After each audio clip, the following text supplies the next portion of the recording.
All right, all right. Well, let me make sure I check my volume. Okay, good. Sounds good. Sounds good. Guys, I am live. Let me just make sure I'm not loud in two places. Okay, good. All right. So I have my audio. I have YouTube. I have Facebook, two pages. I'm just making sure that I have my information straight. Good evening, everyone. Good evening. Welcome, welcome, welcome. Come on in. Come on in. Um, if you can, in the chat, just say where you are from. Let us know if you are listening from the East Coast, the West Coast, if you're watching from another country. We had a few people that were in Europe. We had some people that were in Germany. We had some people that were in other Caribbean islands. So welcome, welcome, welcome. Just want to make sure my audio good, chat open. Everyone is ready. Good evening. Good evening.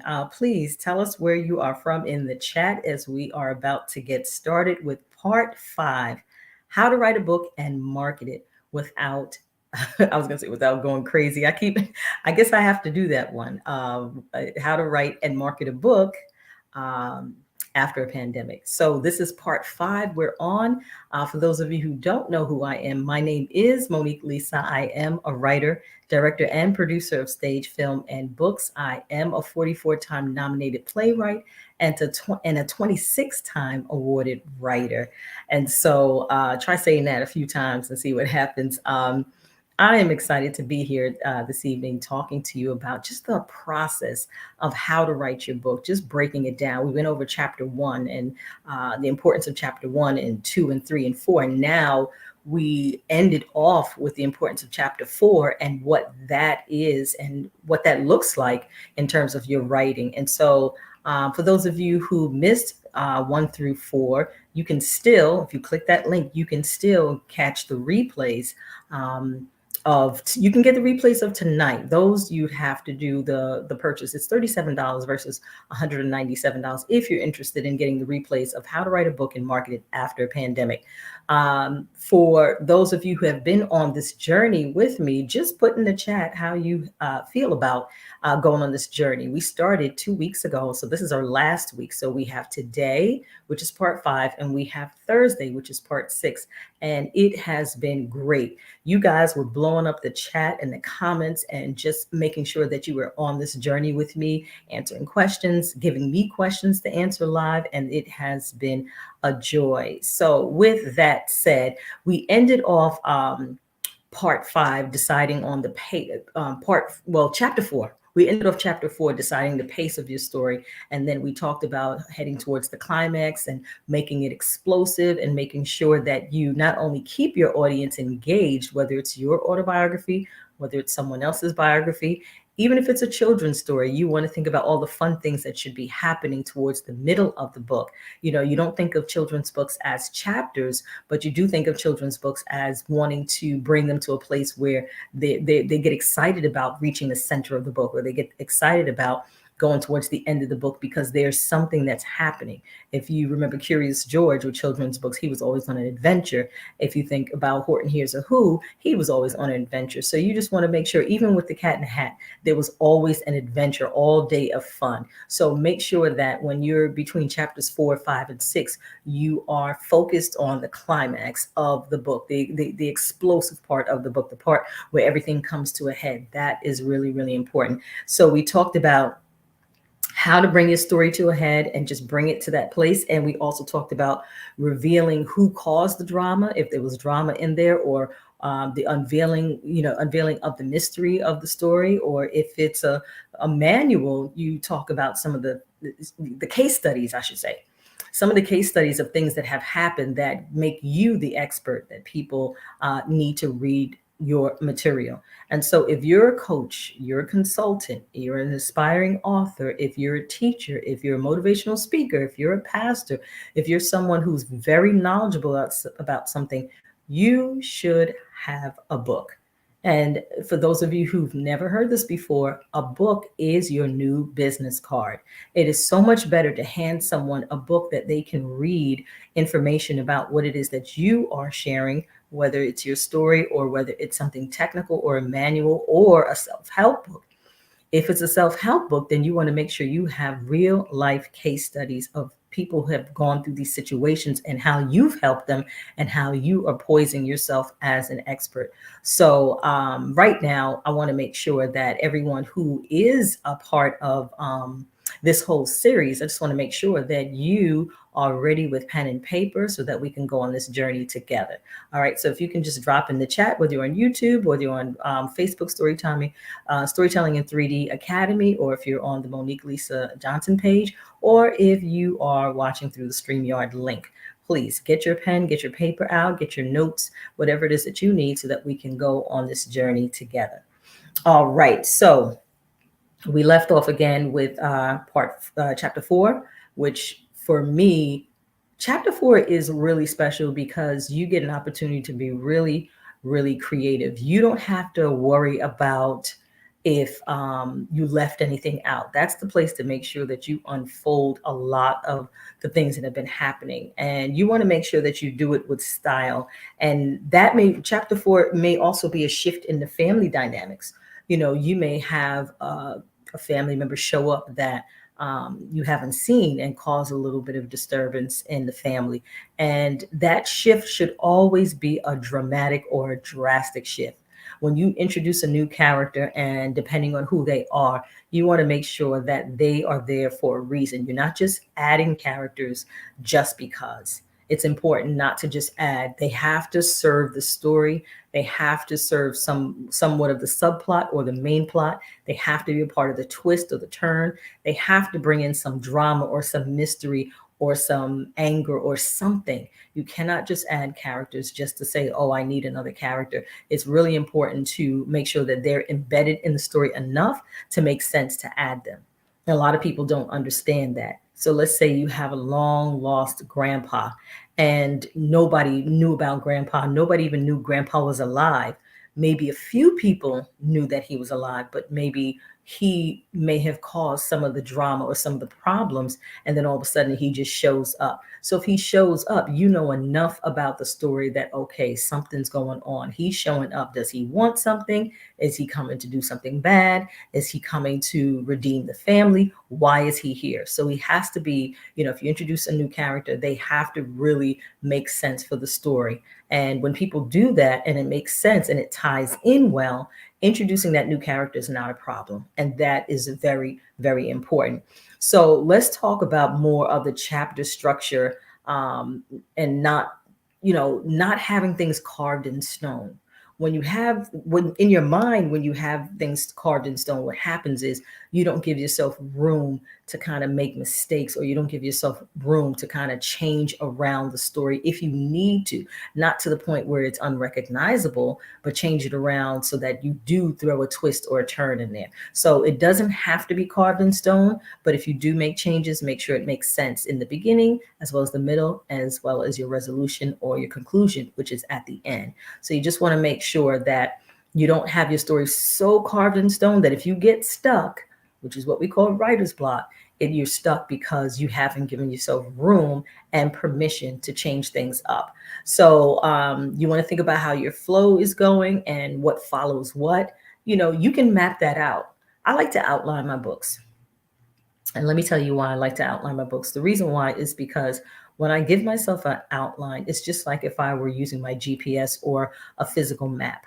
When I give myself an outline and I say, okay, I want to introduce these characters and this is who they are, I give myself room to move. And as I move, I can make changes. But when there is no guide, no roadmap, no way, no GPS, then you're writing blindly, which some people can do. I can do it, but it depends on what I'm writing. If I'm writing something that I want to be very, very dramatic, I may not outline. Like if I want it to be real mysterious, real dramatic, real, um, leave you on the edge of your seat kind of thing, then I will not necessarily, have it all mapped out. But if I'm doing a family story, or if I'm doing something where it's more for like the young adult, hey, Queen Lakeisha, if I'm doing something for the young adults, then what I'll do is I won't structure it too much, but I'll have enough structure so I know where to go. And that's important, because if you don't know where you're going, you don't know where you're ending up either. They just go hand in hand. And so I was working with someone today, wink, wink, wink. I was working with someone today, and they were able to share enough of their story to help it go hand in hand with what they were talking about. And I think is real important. So if you understand the flow and you know where you are going, it helps you to avoid that roller coaster ride of writer's block. And so I have my notes here. I just want to make sure I don't miss anything. You know, here's another thing. You know, some people don't know what book they want to write. They don't know what kind of book they want to write. So even though this is great information for them, they don't even know the genre of the genre of book that they want to write. And so when you don't sit down with yourself and talk about what do I want to write? Maybe you want to write a prayer journal. Maybe you want to write something technical, or maybe you want to write something for young adults, YA category, or for children. You really have to sit down with yourself and think about what is the story that you want to tell? Who are the characters that must be in it? And how do you want to tell it? What environment are you putting the story in, and what's the locale, what's the location that you're going to say while we're here or there? If I write a story about New York City, I'm also going to include landmarks in New York City, the Empire State Building, what used to be the World Trade Center. If I wanted to write something that was retro, pre 9/11, what kind of a story do you want to tell? That is so, so important. And then in finding out what kind of a story you want to tell, you also want to make sure that you're telling it to the right audience. Like, you want to know that there's an audience for the story that you want to tell. Now, if it's autobiographical, depending on what you went through, your audience will find you if you are hanging out in places where they hang out. But if you're telling a story that has never existed before, a fictional book, you want to know what kind of story that is way before you put pen to paper or fingers to keys. You want to make sure you understand the direction of that, right? And you want to structure, that story in a way that's going to capture the attention of your reader. So let's say I read something to someone and they say, "Oh, I really like that." They're going to ask me more about that type of story. Or, is that a short story? Is that a long story? Is that something that you're going to be putting out into the marketplace? Is this something just exclusive for your friends? So know what you want to write and know who it's for and how you want to put it in the marketplace, or who you want to present it to when it's done, right? We're also going to be talking about marketing, because that's even part of the title, and how to market the book. So between the end of today and on Thursday, we're going to be talking about marketing this book and how to find your audience. And the best way to find your audience is to know where they hang out. And as crazy as this sounds, where do they eat? I know that sounds crazy, but if they eat this place, that means they're hanging out at this place. What movies do they like? Do they like to shop? Do they interact with social activities or athletic activities? You want to know enough about your audience so that you can show up in these places so that they now can find you. So if you don't know where your audience is, they don't know where you are. And so if they don't know where you are, they cannot buy your book. And if they cannot buy your book, you're writing a book that you're only going to be able to share with a select amount of people. This is very important. These are the things that people don't tell you. When you think about the fact that there are people who have written books and maybe they sold 50 books, and they've been out or a published author for about, let's say, about 2, 3 years, and they still haven't sold any books. And they say, "Well, nobody's interested." That's a lie. People are interested. They just have to know that your book exists. And you have to make sure that you're not trying to sell a book about mystery to someone who is into horror. Sometimes we try to sell things to people that they don't want, and then we get upset when they don't want to buy it. Wouldn't you rather someone want something from you so bad that they're willing to pay anything for it, as opposed to someone just saying they want to support you? Because what happens when the support well runs dry? Next time you come out with a book, they're like, "Listen, I supported you in the last book." No, you want to know, you want the mindset of that person to be, "I can't wait for your next book to come out." I do remember the first time I did 2 shows at the Apollo Theater in Harlem, the world famous Apollo Theater in Harlem. I did 2 shows, and both shows were packed out. They even, I shouldn't say this, but they even had people standing along the walls of the Apollo Theater. You're not supposed to do that, but they just did not want to disappoint people, because what happened is they oversold the venue, and between 200 and 300 people were turned away after the Ticketmaster had oversold the venue. So when I finished and I came, well, the show was over and I came out. I came out to just greet everybody and, thank them for coming out. And people announced me as the writer, director, producer. One of the young ladies to the left of the theater, as I was about to go off stage, she yelled out, "When's the next show?" And I don't believe she was talking about the one she just saw. She was talking about the next, like the sequel.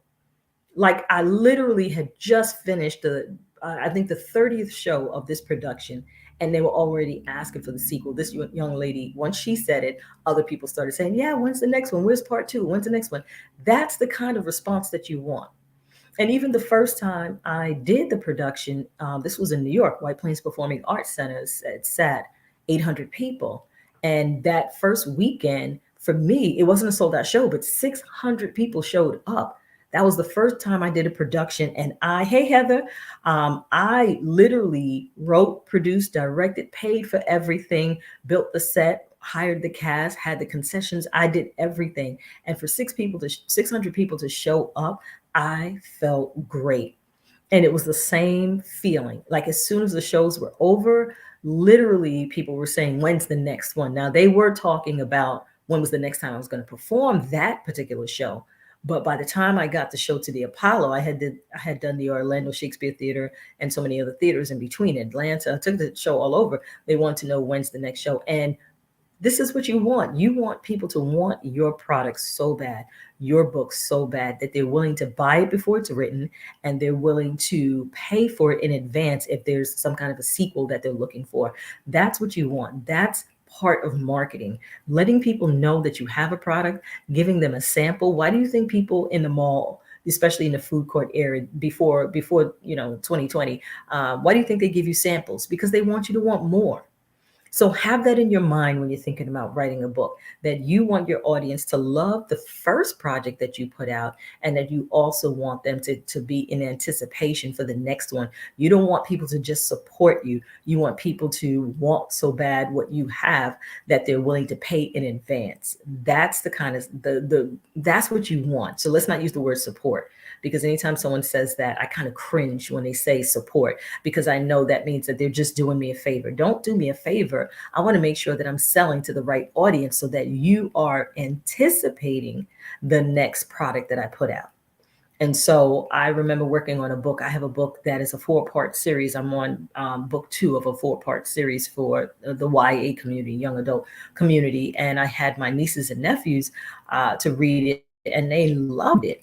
And so I said, "Would you buy this? Would you buy this if this was for sale right now?" And they said yes. And I said, "Are you saying that because we're related, or are you saying this because you really like it?"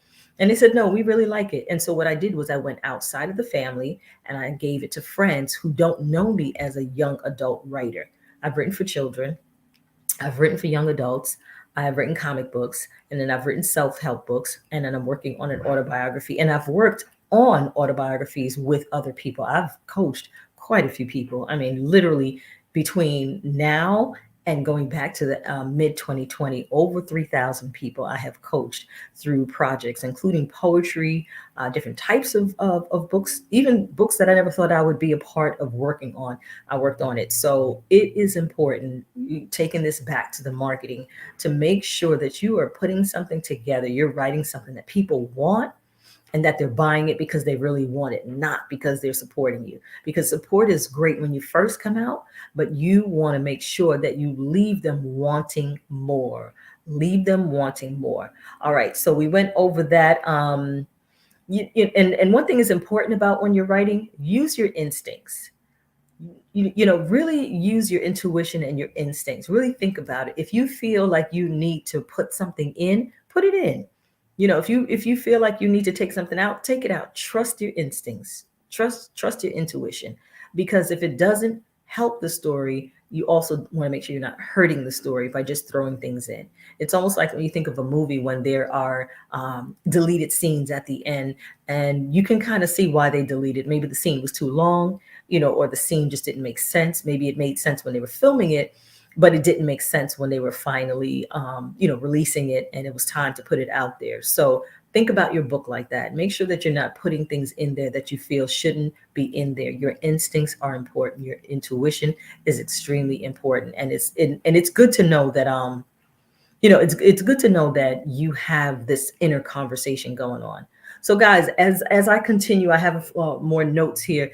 Just put in the chat the type of book you'd like to write. If you think that you're going to write a book, or you want to write a book, or you dreamed about it secretly writing a book, put it in the chat, the type of book that you've always wanted to write. I just want to see what kind of ideas for books are out there. This is real important for you to start having that conversation, because when you have that conversation, I think what happens, those, like they said, in Blue's Clues, you sit in your thinking chair and you start thinking about the things that you want in your book. You start thinking about who the book is about. You start thinking about the environment. I mention environment over and over again because sometimes people write and they have no idea where the setting of the story is. They have no idea of where they are. And that's important. If you're talking about a story that's in the deep South, then I need to know we're in the deep South by the things that people are eating, by the things that they're wearing, the names of the street, the way people carry themselves. You want people to know where the setting of the story is. And when you don't know that, that's when you have not done your homework. That's part of the backstory. That's real important. So as you map your chapters out, again, we went through chapter 1 and 2 and 3. We went through chapter 4 and 5. We're in, between 5 and 6 right now, where we're talking about explosive climatic. But always be thinking about where is the setting for this story, if it is about a person, or whether it's a novel, or if it's fictional. Even when it's nonfiction and it's autobiographical, where is it? Where's this happening? Always keep that in mind. And if you do get stuck and you feel like you're experiencing writer's block, one thing I always tell people is go for a walk, stop writing, close the book, close the laptop, stop writing. Because what's happening is you're trying to force something that's not flowing. And if it's not flowing, you're going to start to write things that do not fit the story and do not fit the overall concept that you're trying to convey in the book.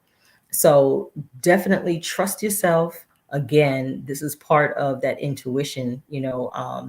Walking inspires you. Going to listen to music inspires you. Having a conversation with someone you trust and love and know inspires you. Maybe a good friend, call someone, but don't try to push through writer's block, because what's going to happen is you're going to end up with more of a rewrite than you probably intended. And that's really important. So don't push it too hard. Don't try to say, I'm going to work my way through it. Come hella high water. I'm going to, just make it happen. Don't do it.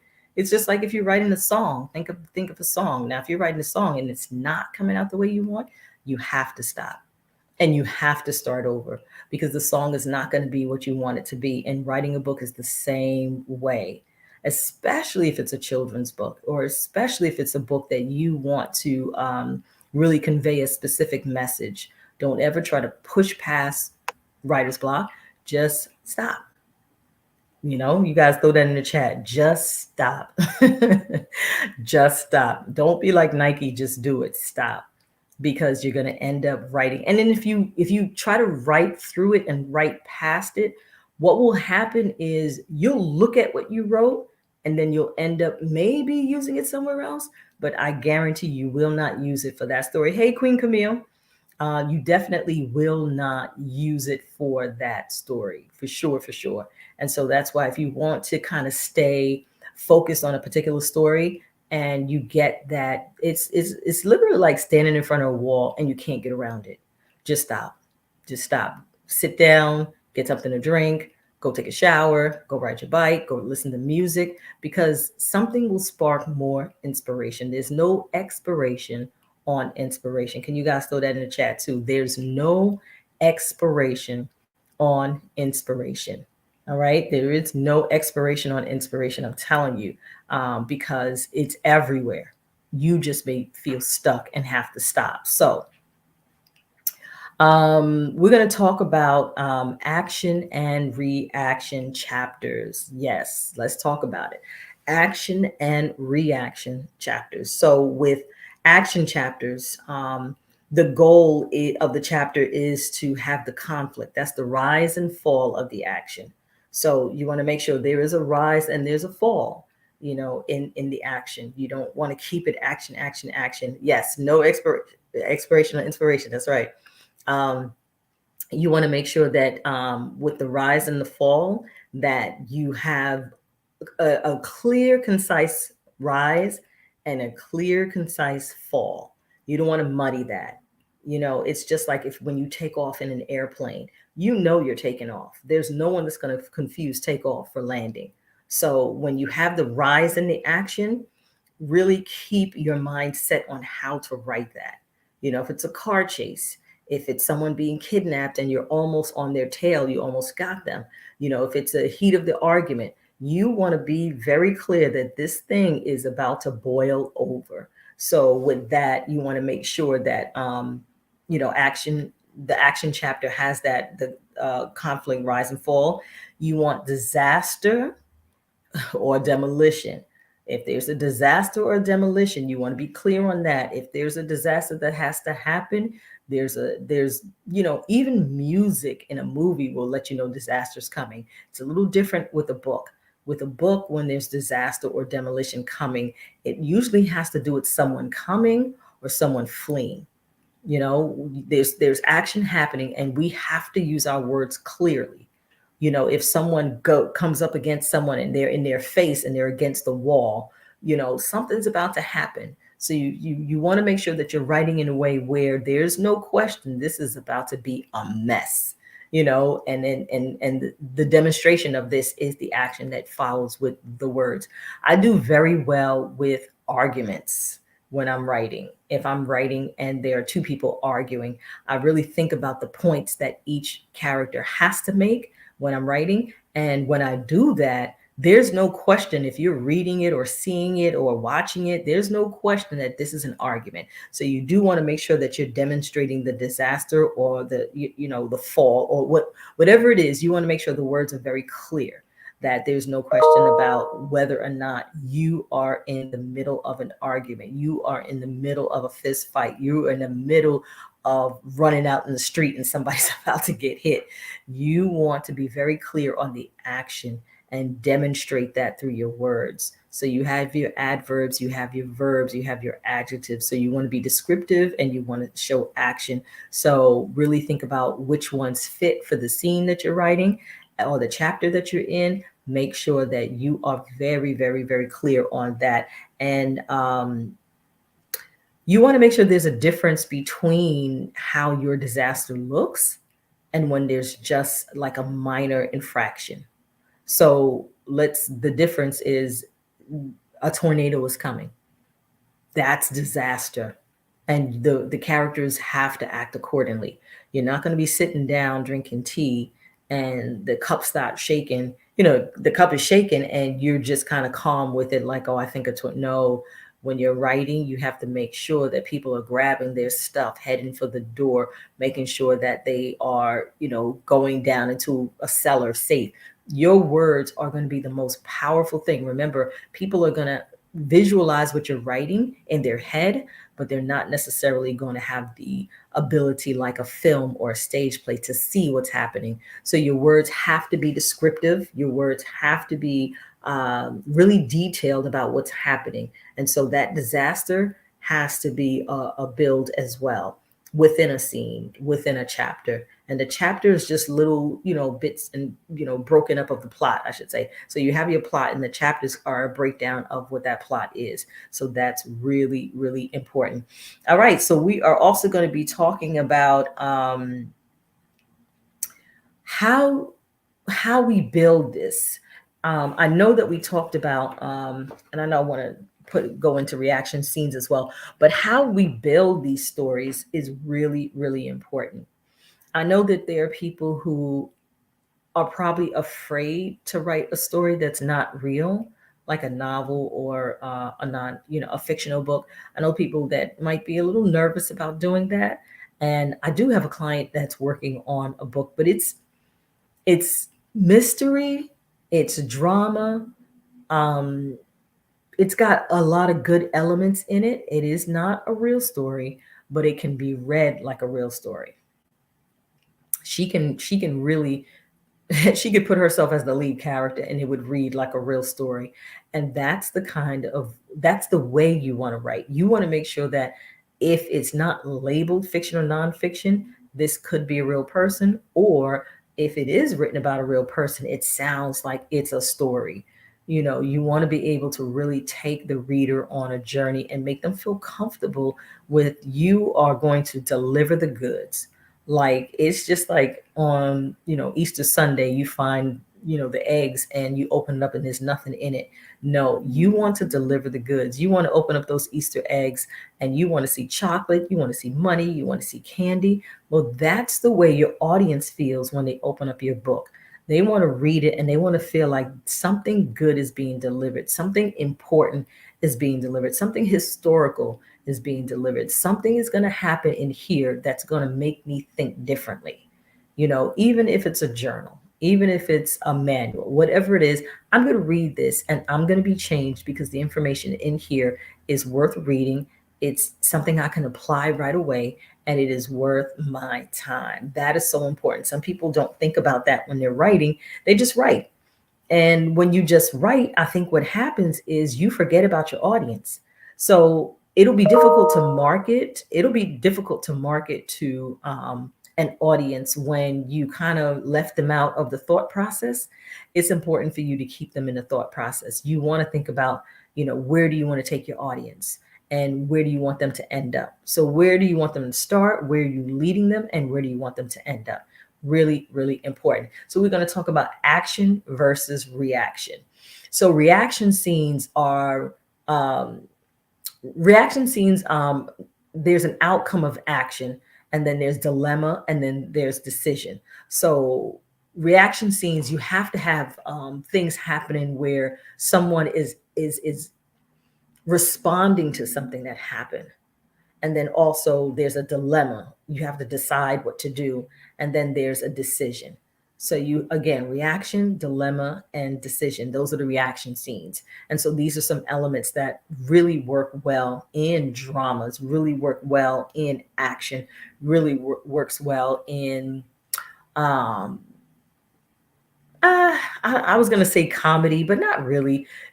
Comedy is a different type. I love writing comedy, but that's a different kind of thing. But you really want to make sure that anytime you have something that it's a pull on the audience emotionally, and the way you're pulling on them is because you want them to lean either to the right with the story. You have to have reaction scenes, and the reaction scenes are naturally going to pull you to whatever the obstacle or the choice is before them, like your lead character, whatever they have to decide on. I love to use superhero scenarios because I feel like Marvel has really been able to really pull out. Well, no, I shouldn't say Marvel, DC. Let's go to DC.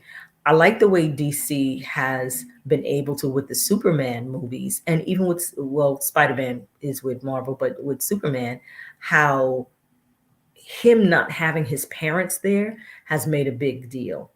And so he always has to do something. There's always reaction, there's always dilemma, there's always decision with Superman. And I love, the reason why I use Superman is because I've been watching Superman from the time I was a kid, and there was always something happening. He always had reaction scenes. He always was reacting to Lex Luthor. He was always reacting to Lois Lane. He was always reacting to his boss at the newspaper. Can't think of his name right now, but at the newspaper. And so when you have reaction, when you have dilemma, when you have decision, you're pulling the heartstrings of the audience to go with you. And so it makes for good read, it makes for good drama, because now when the person has dilemma, you're in the edge of your seat thinking about what decision are they going to make, and then when they're reacting to something, you know, you think about when someone slaps someone. It's not the slap. We're not going to talk about the big slap that happened, but when the slap happens, you're thinking about what's the reaction. And there's a certain way you have to write that because you don't want it to go flat. And it can go flat. You know, if you let it, it'll go flat. So someone says something and the person comes up to them and slaps them. You want to know as the reader, you know, your audience, what's happening next. But if you don't write it correctly, what will happen is that whole buildup will fall flat, and you don't want it to fall flat. You want to really think about that. So, guys, this is just put reaction scenes. Think about reaction scenes. Put that in the chat. Reaction scenes. That is so important, because when there are things happening, you must have reactions to it. You must have dilemmas. Should I slap back? Should I not slap back? And that's the decision part. That is so important. Some people don't think about that. They don't think about the fact that you've got to create this roller coaster ride for your audience. You have to make them want to go on this journey with you. And when they go on the journey with you, I think what will happen is you now are thinking about the outcome. As the writer, you are responsible for the outcome. You're responsible for how you steer your audience. You're responsible for the highs. You're responsible for the lows. You're responsible for the dilemma. You're responsible for all of the things that are happening within the story. And you are the conductor. You're driving this train as you write your book. And it doesn't matter the type of book, you still are driving the train. You decide what the chapter is going to be. Again, chapter one is the big reveal. You got to make sure that you're revealing something. Something is being unfolded. Chapter two is connected to chapter one. You're pulling this thing along, but now it's already, you know, you're getting ready to go into some plot twist. You're getting ready to go into some things. Chapter three, you're bringing chapter two along. You're picking up from some of those stories, and now you have those reveals happening. You have that you know, we're starting that build. Remember those arcs, those story arcs. You're climbing. You don't ever want to leave them hanging in three, because four is now you're going to make some decisions. You're going to introduce some people. You're going to bring some people in that may change the story and add a subplot. You know, you have your subplot and your twist. Chapters 5 and 6, you're getting to that climax, and it's going to be explosive. You know, so it's real important. So what is 7, 8, and 9, or what's 8, 9, and 10? You know, so if you, let's say you get to your climax, let's say by 7, somewhere between 6 and 7, you've got to start to resolve things. You've got to start to fix things. You've got to start, maybe someone disappears. Maybe you have someone who you thought was going to stay within the story, and you decide to make them leave. Now they are leaving everyone else to, you know, to pick up these broken pieces, or these fallen pieces, or this missing thing. So you're always thinking. When you're writing, you're thinking. When you're writing, you're thinking. When you're writing, you're thinking. You're thinking about that backstory. You're thinking about the characters. You're thinking about who you're bringing in to, again, remember, amp up the drama, and you know, twists and turns for the story. um it's really important, because when you don't do those things, you're going to leave your readers not wanting more, and that is the worst thing you could do. You want to make sure that people are following along. They don't, you want the type of book where people don't want to put it down. You know, they used to joke about that, and they said if you're reading a book in bed and you fall asleep quickly, it really probably didn't hold your attention. Hey Liz, how are you, queen? It's real important for you to do that. You want to make sure that you're holding the attention. You hold the reins. Again, you are the conductor. You're the person who is driving that train and that car and that ship. You're the captain with the, you know, with the big the steering wheel thing that they have on the ship, whatever they call that. I don't even know what it is, but it's so important for you to make sure that you're on point with that. So every section of the book has a responsibility. Every chapter has a responsibility to deliver information that will support the story that you want to tell. And so when you are cognizant of that, you're going to make sure that you tell a good story. Hey, Queen April, good to see you. I'm so super excited because we are on part 5. We're on part 5. This is a 6-part series. So Thursday, 7 p.m. Please invite someone out. The link is there if you want to register. If you register, you can register for free, which means you get access to the entire series. No, if you register for free, you get access to part 5. for 72 hours. And if you register for that, you'll also get a notification for part six. But if you get the entire series, it's $37 now until it goes up to $197. But if you register, you can get the entire series. So you have access to the replays in the learning management system. You can rewind, you can stop, you can take notes. But what I love about this is that there are going to be a lot of people who are going to be able to write their books. A lot of aspiring authors are going to be able to write their books. You're going to be able to write your stage play, your film script. I will have some other series talking about how to do a film script and how to turn your book into a film script. So it's important for you to understand what it means to create a back character for your lead story, what it means to have a protagonist and an antagonist, what it means to make sure that between chapters 2 and 3, not only are you bringing up the drama, not only are you bringing up the plot twist, not only are you introducing stories like in chapter 4, where you're bringing in characters that are being introduced to the story and the audience is learning about them. It is really important that you create we call them, I guess you could say mind mapping, that you are actually creating the the information that's important for the outline of the book. Outlines are very important. You can write without it, but I tell you, it's so much easier to write with an outline when you decide where your environment is, what the location is, who are going to be your main players, who is going to be your supporting cast, who is going to be responsible for, the drama, who is the person who is just messing stuff up. You can have more than one antagonist. Don't think that you just have one.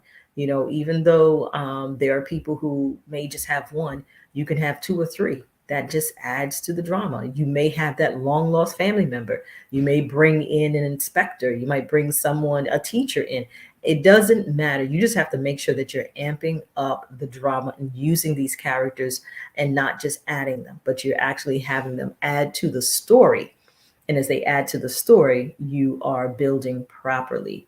So, guys, this is almost my time today. I think I went over everything. And again, if you want access to the entire series, which breaks down chapter 1, 2, 3, 4, 5, 6, and 7, if you want the entire series, and then we are going to go into marketing. That's one thing I want to cover before we close today. You can have access to it. The link is there. You can register for free. So that means you'll have access to part 5 for 72 hours, and you'll get notified for part 6, or you can just purchase for $37. You're getting almost 8 hours worth of 7.5 hours worth of how to properly write a book, how to write a book and market it after a pandemic. So let's talk about marketing. I want to get into that really quick.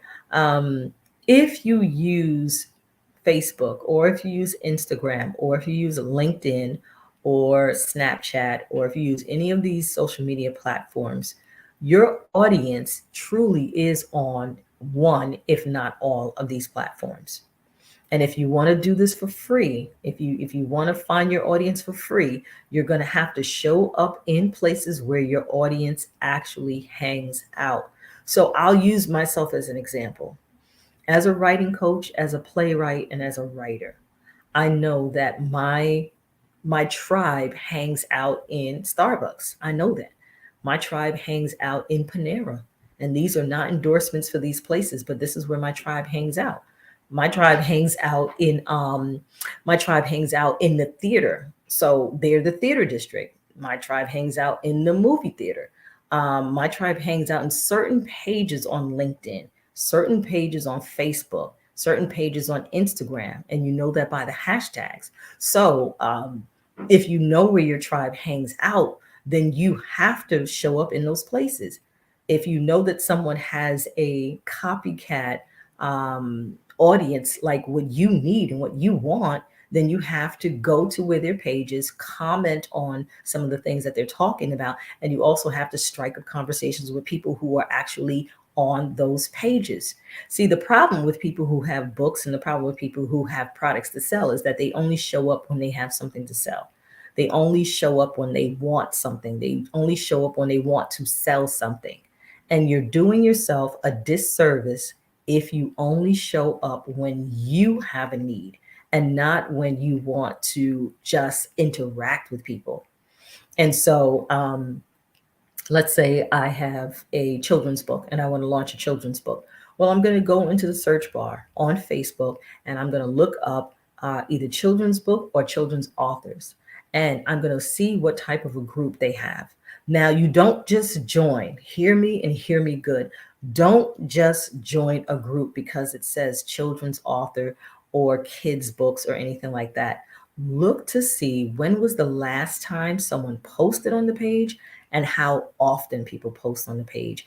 If they're not posting on the page and they haven't posted in a week, that is not an active group. That is not an active group. If the group has like 10,000 people in it and it's been 2 weeks since the last time someone posted or interacted or even an admin posted something, that is a dead group. And maybe something will revive it, but you're wasting your time because you want to be able to react to or interact with people because they are present. That is the problem with a lot of these Facebook groups. People are not present. They will start a group. People will quickly join the group. They'll have a good amount. 200 is a good amount of people. A lot of people think you have to have millions of people. That is not true. As a writing coach, if I have a $10,000 package and 100 people buy it, but I only have 200 followers, that's $1 million. Do your math and think about it. Do not be fooled by having a whole bunch of people follow you, because what happens is when you have a whole bunch of people following you and they're not buying anything, we call them lurkers and watchers. They are not there to buy anything and they're not there to interact or bring any value. So if you're going to join a Facebook group, you want to make sure that it has at least, I'd say, anywhere from 1,500 to, let's say, 500,000. And the reason why that's such a big range, because some topics resonate with more people than others. When you have a really niche topic, you might have a smaller group. When you have a broad topic like kids books, you might have more people who may be interested, but you want to see how people are interacting. If no one's interacting, that's not the group for you. And I do not suggest you join a group that has a lot of people and there's no interaction and there's not a lot of comments lately. Let's go back. Let's see if you don't see anything for a month, that is not a group that people are active in. It may have a lot of people in it. You may think, oh, I just hit the jackpot. Oh, I'm going to be selling a whole bunch of books. Not so. No, what's going to happen is your stuff is going to just lay dormant. Same thing with Instagram.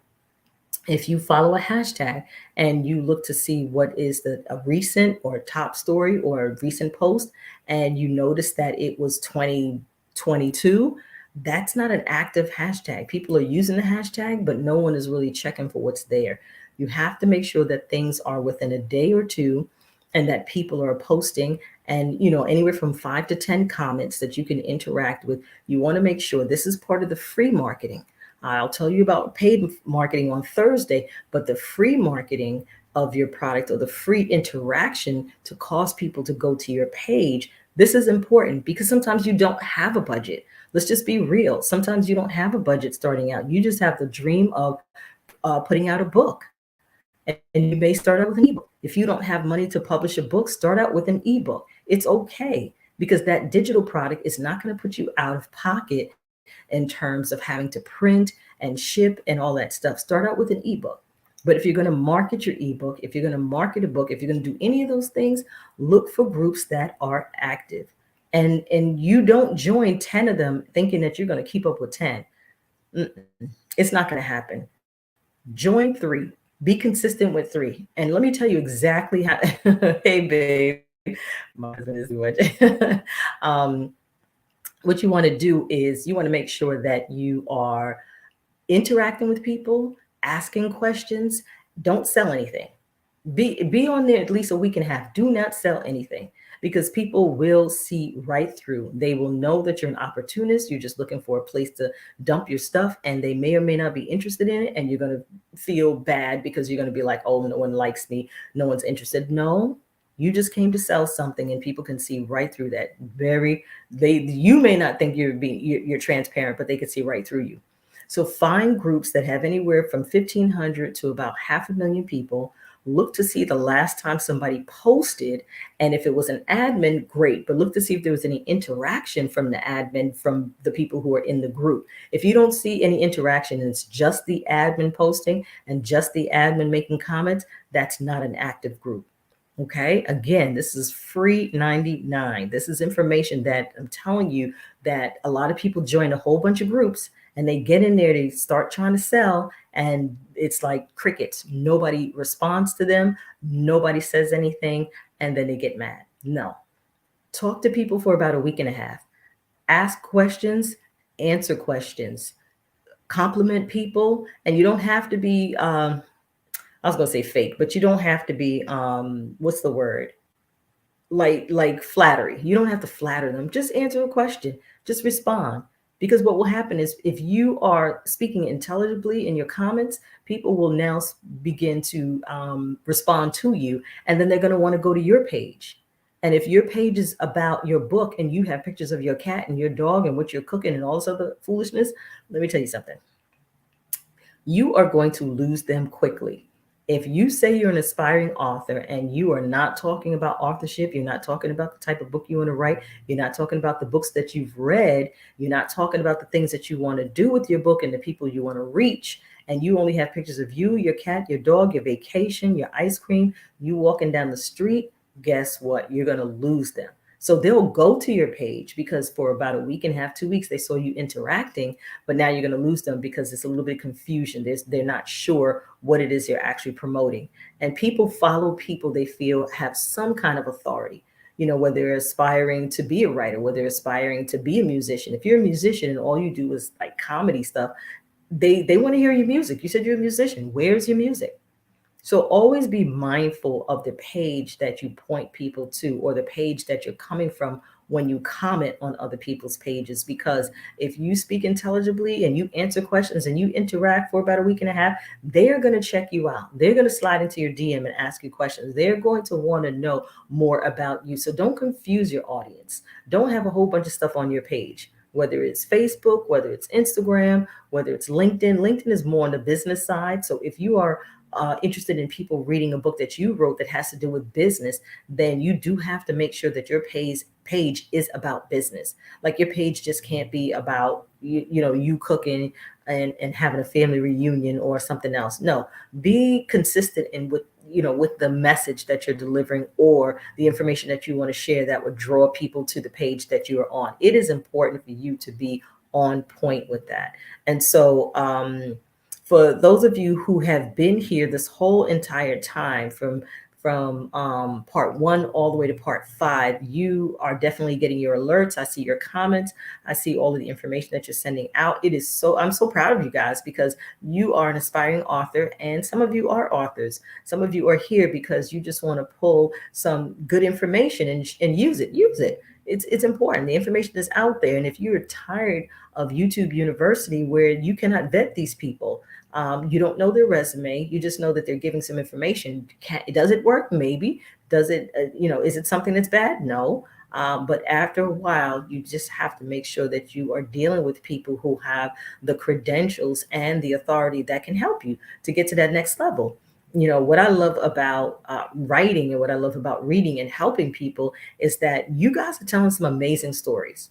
You're telling some amazing stories. So do not forget the responsibility of chapter 1. Do not forget the responsibility of chapter 2, 3, and 4, and the responsibility of chapters 5, 6, and 7. Some people go up to 8, 9, and 10. And if after you've had your explosive climatic scene that you're writing, you want to make sure that you're bringing the people down in a way that you are starting to resolve things, that the dilemma has been solved, the decisions are made, and that the reactions and the actions that happen have some kind of resolve. You want to make sure that you figured that thing out. And if you leave it as a cliffhanger, just know that when you leave it as a cliffhanger, don't wait 5 years to write the next book, please, because there are people who do that. I think that's the worst thing you can do to your audience is to leave your book off as a cliffhanger and then wait. Listen, this is not coming to America where they waited 30 years for the next part and then they're trying to deep fake with the faces and stuff. No, have that book in mind. If you're going to write that book, have that book in mind. And if you have it in mind, then guess what? you can start talking about it. You can sell that book before it's written if you do it right. I tell people all the time, you can sell a book before it's written. You can sell a book 6 months before it's written. You just have to start to involve people in the process, ask questions. You might post something that says, hey, I'm thinking about two of these, these two different titles for a book. What do you think? Now you get people involved. When you get people involved, they will go on the journey with you. They will take their time and they will answer your questions. And if you're consistent, guys, put that in the chat. If you're consistent, if you don't know how to spell it, I'll spell it CONTIS. I don't know, TNT. I forgot how to spell. But if you're consistent, they'll go on a journey with you. They will help you to make the decisions. And then when you put the book out, they will buy the book. You know why? Because they were a part of the process. People love being a part of the process. And I think one of the reasons why people love being a part of the process is because they feel like they're part of a community. Because it's not going to just be one person, it's going to be several people that will join in and start to ask questions. And what if you say, what about this book title? What about that book title? What about this artwork? What about that artwork? When you get people involved, they love going on that journey with you. And then when you say, I'm done, and you maybe share an excerpt, they will tell everyone about it because they like being part of the process. So, guys, we are going to on Thursday finish talking about marketing and the last couple of chapters. And to continue, yes, if I'm consistent, others will appreciate my journey. That's right, April. That's right, Heather. That's right, Lakeisha. That's right, Delano. That's my hub. If you're consistent, people will. Yes, consistency is key. They will go on the journey. They will buy the book. They will tell people about it. Your tribe will show up. Your village will show up, and the people who are your audience will show up. But remember, you have to go where they are. That's why I said you go on Facebook, you go on Instagram. Some people are on some people are on Snapchat. Some people are on TikTok. They are, but you have to find them first, and you have to make sure that you know that they are your audience. You have to ask questions. You can't just show up ready to sell something, because people don't buy immediately. People do not buy from people that they don't know, they don't like, and they don't trust. You want to create that know, like, and trust factor. That is important. And you don't always have to think about the ads. People, okay, so let me say it like this. And I'm trying to be nice about this. Um, don't boost anything. And I know that people are probably going to be mad. Don't boost anything. Don't boost a post, because that's not targeting your audience. That's just showing it to more people, but it doesn't matter. So if I'm a boxer and I want to attract boxers and you boost it and it shows ice skaters what I'm doing, they're not interested. They're not interested. So don't boost anything. You want a clear, concise idea of who your target audience is. So do not boost. I know that they say for $10 you can boost. No, that's just $10 that goes in their pocket and it does nothing for you. Your audience is not a smorgasbord of people. Your audience is specific. If you like boxing and you're writing a boxing book, your audience are boxers. If you are writing about a dinosaur, your audience loves dinosaurs. If you're writing about a cat, your audience loves cat. If you guys understand what I'm saying, just drop it in the chat. That's right. Just put that's right. Remember back in the day, we used to go, that's right. So you have to know who your audience is, know where they hang out, and they're going to hang out in places that you hang out. People who like to work with me love to read. They love like exploring. They love different genres. I love comic books. I love superheroes. I love cooking. Truth of the matter is, I love buying the cooking book, but I really want somebody else to cook. You can ask my hubby; he's in the audience. But yeah, you have to be able to find your audience before they find you. You have to become the author in your mind before you actually write that book. You have to set your mind in position to do that very thing, which is sit down, find your space, create something comfortable. I do have a book, I don't have the link up, called 52 Tips to Becoming a Lean, Mean Content Machine. But it's really all the different things that you really want to do to make sure that you are setting your mind right to be the writer that you want to be. So hold on, guys, let me turn the light on. It always starts out really light and then it gets dark. So I like to make sure I put the light on. But you just want to make sure that you're giving your audience the opportunity to find you by being found where they are. And you want to market. If you want to market for free, you have to be where your audience is. If you sell t-shirts, then you're going to look for hashtags that have to do with t-shirt design, because it's not just the people posting it who are the ones who are selling it, but it's the people who are also buying it. So if you say, "Oh, I love that shirt. I love that design. It reminds me of something that your post, if you say it in your post, it reminds me of something that I did last year, not the same, but close to it. So I really like this. I like the way this person did." You're not coming on someone's page being their competition. Be mindful of that. You're not coming to be their competition. You're just adding to the conversation. And if people like what you're saying, they will go to your page and check you out. Don't ever be afraid to be part of a conversation of people who are actually your audience, because you want your audience to turn into your customers. And if you have services, you want them to turn into your clients. But if you sell paper bags and you hanging out with people that create dog treats, your audience will only find you if they need paper bags, right? If they need paper bags, then they will look for you. But in the day and age we live in, no, you need to be in the area where people have a supermarket or people have something that just goes along with what you have. So if you're writing about horror and then you in a faith-based circle, honey, you are not going to find your audience unless the church is haunted. You just have to make sure that you are hanging out where your products or services can be respected, can be found, and be purchased, and that you're creating your customer base by having conversations. People are overloaded with information, but if it's not the right information, they quickly move away. Have and start the conversations that they want to hear, comment on it, compliment, be courteous. Do not flatter people, because people do not care about that. They can see right through flattery. But be knowledgeable enough about the information that when you share it, people immediately want to jump into your DMs and say, "Listen, I saw you made this comment or you asked this question. I would love to have a conversation with you." And that is how you're going to establish yourself as an authority.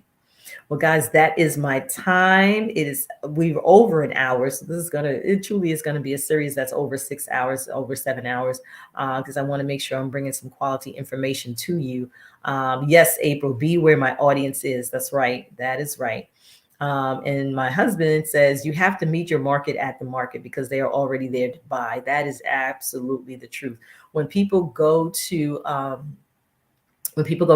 Amazon, they go to buy. When people go to Walmart, they're going to buy. When people go to Nike, they're going to buy. So you want to make sure that if you are showing up where your audience is and they're there to buy, you are ready to sell. But you want to add to the conversation if you do not have the money to do ads. So, yes. All right. Well, I just want to make sure I got that in. I think I covered everything. So again, this 6-part series is only $37 if you want all of the replays. If you cannot invest $37 in an opportunity to learn about how to write a book, don't feel bad. You can watch this replay for 72 hours, we started from chapter 4, but going over just the different parts of the book and the reaction and the action and the reaction, the dilemma, the decision, and how this thing works. And you can also sign up so that you'll get the alert for Thursday, which is the last part of this series. And then it is going to be going on sale. It's going up to $197. And then I will break it out into the proper price point for telling you and giving you the information about how to write a book and market it after a pandemic. So the link is at the top if you want to purchase it. And at the same time, guys, please, if you're writing a book and you want to get some more information from me, you can hit me up on Messenger or on what other platform am I? On YouTube, or you can send a message to me. But I do have the link there. As a matter of fact, I'm going to put an email in there. Please, guys, do not kill my email with foolishness. But if you have a serious question, please email me. So I will put it in here for you right now so that you can email me. And just put the subject line can just put I was on the live, and then that way I'll know that you were on the live. But what I am going to do is filled out the information and see if you got some serious questions. Thank you so much for being here, Queen April. I know you're traveling. Thank you so much for taking the time to do this with me. I'm looking forward to working with you. And so many of you have asked amazing questions. I have like 10 seconds left. If anyone has a question, I will answer it. But please share. I know that once you do share it out, we have one more day left. That is Thursday. So I am so happy that we got through this without a hitch. Everybody asked great questions, great comments. I'm so happy about that. So my name is Monique Lisa, a writer, director, and producer of stage, film, and books. Let me say that again before my husband get me. My name is Monique Lisa Johnson, writer, director, and producer of stage, film, and books. And I am so super excited to just be a part of your writing journey. Hey, Katarina, good to see you. Blessings, blessings, blessings. So, guys, I'm going to end now. And those of you who have access to the replays, this will be up for 72 hours. But if you want to see it in the learning management system, that'll be available in about 30 minutes. All right. Bless you. Bye-bye. Bye-bye. I see you, Lakeisha, Katarina, Heather, Delano, April. Oh, goodness gracious. So many of you guys in here. Liz, Camille. Awesome. Thank you guys so much. All right. I'll see you next time.